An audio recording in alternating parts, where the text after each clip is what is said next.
Making tracks. The exhausted family had reached the cabin in the snowy woods at last. And that's the end of the story, said Jordan's dad, closing the book. Jordan and Tiana were in the mood for a snow story.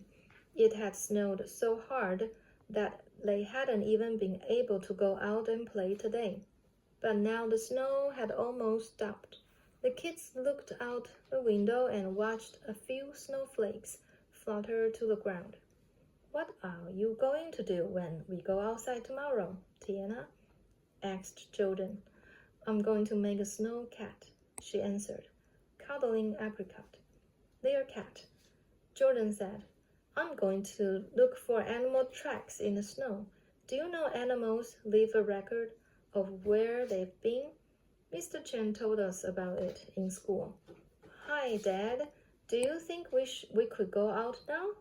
Mr. Chen says the best way to get animals to make tracks in your yard is to smooth out a patch of snow and then put birdseed or peanut butter on it. Jordan's dad thought this sounded like a good idea. He put on his boots and helped Jordan and Tiana put their snowsuits and boots over their pajamas. Where are we going at this time of night? Asked Jordan's mom. It's almost time for bed. We are going to prepare the yard for animal visits, answered Jordan, holding up the birdseed and peanut butter. We'll find out which animals can buy to eat the seeds and peanut butter by looking at the tracks they leave in the snow. The next morning, the snow sparkled like diamonds in the sun. When Jordan and Tiana went outside, a bunch of the neighborhood kids were already making a snowman. Tiana ran to join Caroline and Maggie. David, who had been making a snow fort, saw Jordan squatting down in his front yard and went over to ask what he was doing.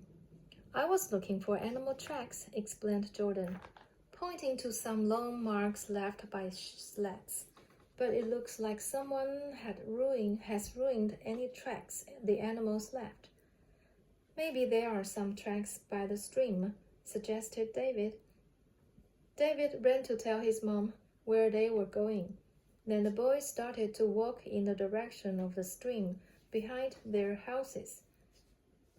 It wasn't long before they saw the first set of tiny tracks. It looks like this animal had long toes, said David. And look at this, said Jordan, pointing to some nutshells on the ground. It must be a squirrel then, figured David. Squirrels need those long toes to climb trees, and here's where it's set to eat the nuts. The boys kept looking around. Here are some more tracks, said David, and these look like tents. I bet it's a raccoon, said Jordan. Raccoons have fingers like ours. Our dad told me that one time raccoons untied our garbage bags using their little fingers. David froze. Shh, he whispered, pointing to the ground. He saw this track. It's shaped almost like a heart. It's from an animal with a hoof. Just then, the boys heard a rustling sound. They looked up just in time to see a beautiful deer glance at them and dash away through the trees. The two boys looked at each other with broad smiles, amazed that they had seen a deer this close up.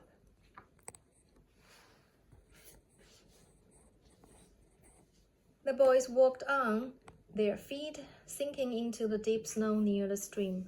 Hey, David, look at this, yelled Jordan. What kind of animal do you think made these tracks? They are a really funny shape. They are big too. David studied the tracks for a minute, then began to laugh out loud. Oh, this is a very scary animal, he told Jordan. Very scary. Suddenly, there was giggling, and Tiana, Maggie, and Caroline jumped out from behind the tree where they've been hiding. Just as I thought, said David. Jordan, meet the maker of these tracks, the Tiana Caroline Maggie monster.